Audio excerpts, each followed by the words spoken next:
When you send your books back into CGC for a reholder, should you expect to keep the same grades?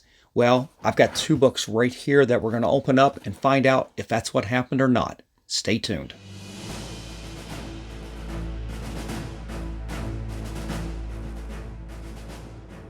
Welcome back, comic book fans. It's Rusty again with Collector Auctions, and I have got a reholder CGC unboxing for you today. I've got two books in here, and why am I doing a whole show just about a CGC unboxing of reholdered books?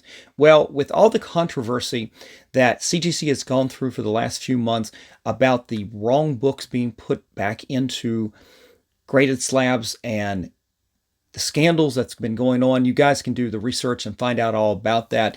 What's happened is a lot of the books that you're sending back in, if not all of them, when you send them back in for a reholder, they're being scrutinized a lot more than they were in the past. And it's not that it was ever really an automatic, but I've never had any trouble retaining the grade that I had on a book that I sent in for a reholder.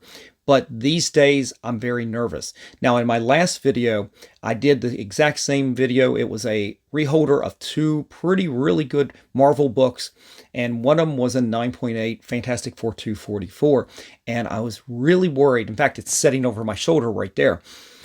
I was really worried about that book because I bought that as a 9.8 with the old label. I sent it back in for that reholder, and thank goodness it came back as that 9.8. Now, these books that I've got today, I actually sent in as well at the same time with this book and the other book I sent in the last CGC unboxing video I did. But because I got custom labels on the other two, the Fantastic Four and the X-Men book I did, these books right here did not have labels, and that constituted a separate order. So you're getting a second video today, and it's pretty much the same kind of video, different kind of books though, just without the labels. But the tension is still high to make sure that we retain those grades. Now, I bought these two books off of Heritage Auctions, not for a lot of money, but I felt like they were good values. But I did feel like they needed to have those newer cases and a newer, fresh label to be more presentable. I'm investing just a little bit more money into them to make them more desirable when I get ready to sell them. And these books are definitely for sale, or will be for sale, on my eBay store and on Shortbox as well. So what I'm going to do is I'm going to open these up and we're going to check them out. But before I do that, guys, if you like this kind of content, definitely hit that like, slap the subscribe, and click on that notification bell so you guys don't miss out on any of my episodes that I put out each and every week, Mondays and Fridays at 10 a.m. All right, guys, enough of the rambling. Let's find my knife and let's get into this box. 5 minutes later. All right, guys, I found the knife and I've got the box right here. And one thing I would like to say is I do like this box better than the last box from the last CGC unboxing where I had two books.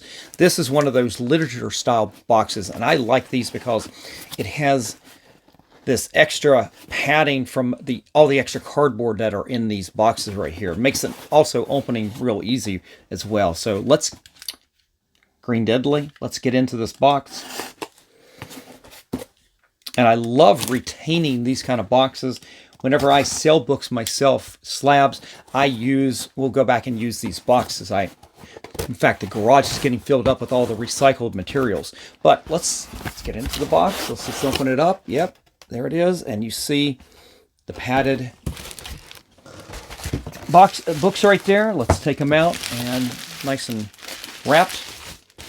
And just like the last order, two slabs between the two pieces of cardboard wrapped with the bubble wrap, and you've got the rubber band right here. So normally I wouldn't even worry about doing a grade reveal on something like this because you kind of know what it is. But these days you cannot be sure what the grade's going to be. You don't know if they see something and they regrade it and you get a lower grade. I don't know. So let me look down. Okay. Got the books backwards. And let's take the first one. I'm going to put the other one down and we'll take the first one out of the bag. Now, these are not big keys, but I thought they were really good copies of these books. And what I do a lot of times is I will invest in books that are not very popular. Nobody's talking about this. These are not going to be in the top 10 list anywhere, but they're good, solid books, and there are collectors out there that will like these kind of things, and that's one of the reasons I put some money back into the slab, making sure it was a brand new slab with a brand new label, makes it look really good. And it's a slight investment to see if I can basically sell it for a little bit more than what I would have thought I would have.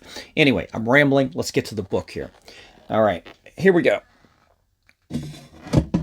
This is New Funnies 229. You've got this really cool Woody Woodpecker cover right there. And I love going back into the 60s and buying some of these Dell and Golden Key books of some really cool characters. These are not necessarily keys. This is not a key. But I bought this at a really good grade, and this was a file copy from Dell Comics, and I tend to try to buy some of those copies. I don't know if that really gives it any more importance or not, but usually you can find really good copies from the file copies because they've been kept in files, right? They've been stored. They haven't been in collectors' hands. So let's see if we retain the 9.6 on this that it had originally. Yes, there we go. 9.6, kept the grade. I'm so happy about that. Let me take a quick look at this. Yeah, this is a beautiful cover. Just the whites are really good. Now, it is a cream to off-white pages. I wish I had remembered to take a picture of the old label so I could remember the notes exactly on that. But you can see the back cover right there. It's absolutely gorgeous. This is a really nice book. I don't know. I think because of the tanning, I don't think it had a chance at a 9.8. This is one of those ones where maybe I should have taken this and really closely examined and see if it's something I could have broken out and possibly get that 9.8. I'll have to take a look and see if there's any graders notes, but generally I don't find graders notes on 9.6s. And I don't know if I really wanted to take a chance and resubmit it with another chance of getting it a lower grade as well. But 9.6, we kept the grade, so thank goodness about that. All right, I'm going to set this down, and then we're going to do the other book. And I'm looking away. I don't want to spoil this one either. This was Flintstones number 96. This was a gold key. Not a key, it was just a later issue in the run, and I felt like it was a pretty high grade. And sometimes you can pick these kind of books up for a very little amount of money from heritage auctions. Some of these tend not to be that popular, but I think if they were 9.8s, they would be selling really well. But anything lower than that, I think people especially in heritage, kind of stay away from it.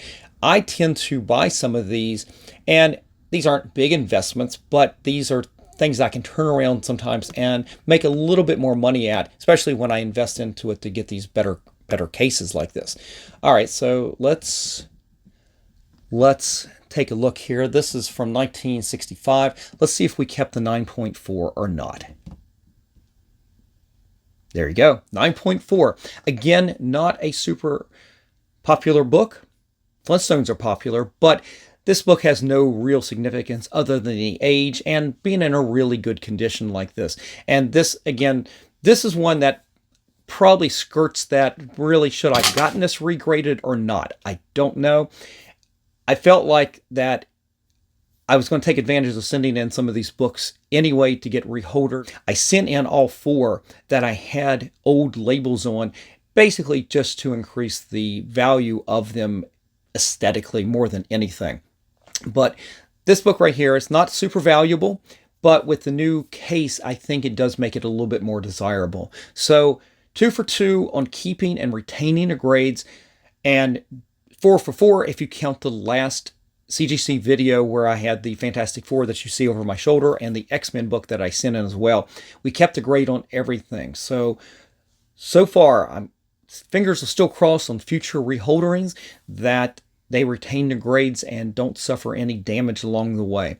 But guys, that's it. Quick video today. Hope you enjoyed this. I hope you got some information out of it and have a little bit more confidence sending in your books to be reholdered by CGC. I know I do at this point. That's 4 for 4 that kept the grades, and I will continue doing this down the future. You can find some definitely good deals on books with older labels. You can take the chance, crack them open yourself, and maybe try to get a higher grade. But in a lot of cases, I don't want to take that chance. And we'll send it in just for a simple reholder. So I have the confidence to do that again in the future. But that's it for today, guys. Thank you for joining me. If there's anything ever on this channel that you were ever interested in, definitely just reach out to me at collectorauctions@yahoo.com or contact me on Instagram at the same name, Collector Auctions. You can also check out what I currently have for sale on eBay by going to the links in the description below. I've also got my link to my Shortbox page down there as well. So these books right here, they will be in both places. So if you're ever interested in anything like this, just reach out to me or check out those two sources below. Anyway, guys, I'm out of here. I'm rambling. You guys have a great day, and I will see you for the next show. Just remember, every comic has a story.